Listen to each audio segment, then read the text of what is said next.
everyone, I'm Imani Bhammar and we are Team Elgo Riders. We present to you Krishi Mitra. There are over 146 million farmers in India, out of which more than 86% are small and marginal.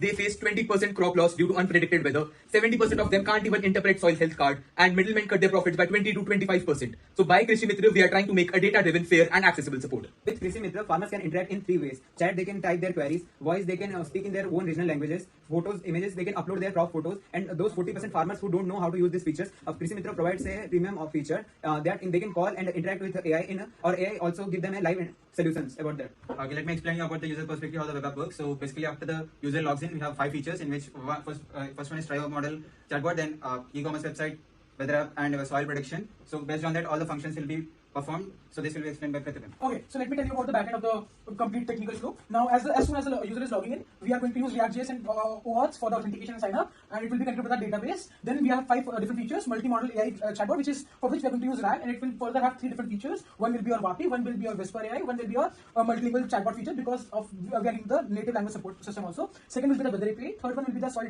disease prediction using CNN or any mobile net resident kind of a pre-trained model. And our fourth feature will be the e-commerce, for which we are going to use XGBoost and Random Forest kind of an algorithm for recommendation and other typical systems. And inside e-commerce, we have one more feature, which is your real-time market price tracker for every vegetable or any kind of a goods that a farmer can sell. And last but not the least, a community which will be created through WebSockets. About the business model, our business model is divided into 2 phases: premium and premium. The premium model include features like advanced crop analysis and disease detection. Also, other than this, we are building a community where people like farmers, agriculture people, and buyers can connect. This will create a central hub for an Indian agriculture market. Okay, so as you can see in this graph, this is the sales distribution between e-commerce channel and your Mandi channel. As you can see, the sales from Mandi channel is stagnant, and the growth from e-commerce channel is exponential. Basically, what I want to explain is that through this e-commerce channel, it will help farmers to gain their financial independence. Krishi Mitra isn't just a web app. It's a farmer empowerment ecosystem which turns data into magic for rural India. Thank you.